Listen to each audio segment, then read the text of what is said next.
다음 종목입니다. 헤르메스님께서 효성 12만 8천 원에 15% 질문 주셨습니다. 자, 오늘 종가가 12만 5천 원대고요. 최근에 봐서 이 11만 원대 지지를 꾸준하게 해주었기 때문에 저 역시도 충분히 지금은 더 기다리셔서 매수가 회복도 하시고 수익 구간까지 좀 더 긴 호흡으로 끌고 가셔도 좋지 않을까 생각을 합니다. 이 효성이라는 종목은요, 여러분들 기억하시나요? 한 1년 전, 2년 전 때 우리가 이 뉴스를 통해서 많이 보셨겠지만 형제의 난이 있었던 종목이기도 했습니다. 그런데 이제는 이 오너가에 대한 경영권 복귀라든지 그리고 또 이 효성 그룹 안에서의 이 출자 구조라든지, 그러니까 기업에 대한 투명성을 많이 올렸다라고 생각을 합니다. 그리고 최근에 이 뉴스를 좀 살펴보시면요, 오너 일가에서 지분을 또 확대하는 모습들, 주주가치 제고로서 평가할 수도 있을 것 같고요. 지분율이 좀 높아지면서 경영권 강화라든지 이 오너 일가에 대한 불안감을 좀 해소해 주는 것이 아닌가 생각되고 있고요. 그리고 효성이라는 기업 자체가 섬유 소재라든지 화학 소재에서 성장 이 모멘텀을 가지고 있는데, 이 기업의 여러 가지 경기 활성화가 진행된다면은 성장성 있는 포인트에 대한 뭐 IT라든지 바이오 종목들이 많이 눈에 먼저 띄겠지만은 차후에 이 경기에 대한 개선점을 가장 대변해 주는 것은 화학 소재 쪽이 아닐까 생각을 합니다. 따라서 이 효성 종목은 이제 턴어라운드 할 때가 되었다라고 생각되고 있고요.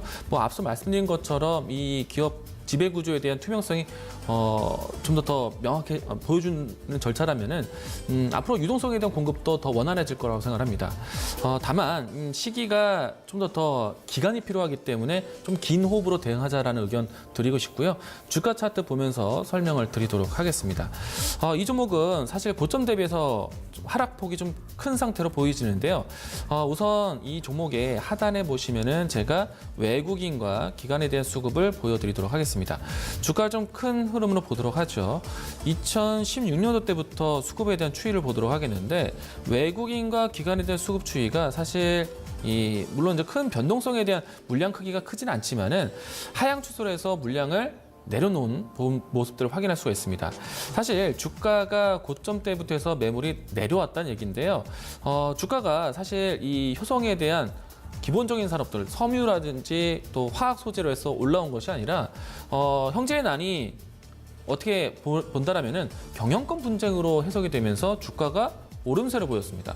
본래의 가치 사업으로 올라온 것이 아니라 이 좀 이슈적인 부분들, 뭐 기업의 내부에 대한 이야기로 해서 올라왔기 때문에 아마도 그 추이에 따라서 이 경영권 분쟁에 대한 이슈로 해서 주가 매물이 좀 나온 것이 아닌가. 그런데 이제는 주가가 과거로 돌아온 형태고요. 지금은 다시 한번 가격 지지를 만들어주고 15만 원대를 돌파할 수 있는지 여부는 이 오너가에 대한 뜻으로 움직이는 것이 아니라 산업 성장으로 좀 이제 올라서야겠죠.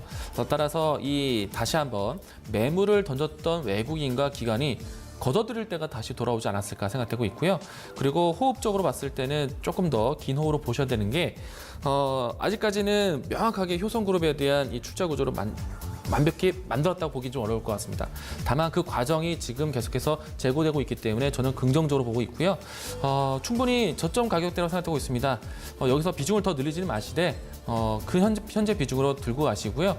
이제는 하향 추세가 이제 비추세 또 상승 추세로 전환되는 시점이 나오지 않을까 생각되고 있습니다.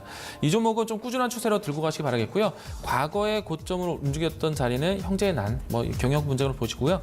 일단 고점대 박스권 상단으로 박스권으로 대응한다라면은 14만 8천 원대, 15만 원 근처까지만 1차적인 목표가 제시해 보도록 하겠고요. 그 이후에 이 실적 동향에 따라서 2차 목표가를 또 올려다 보시는 것도 좋을 것 같습니다. 지금은 홀딩 의견 드리도록 하겠습니다.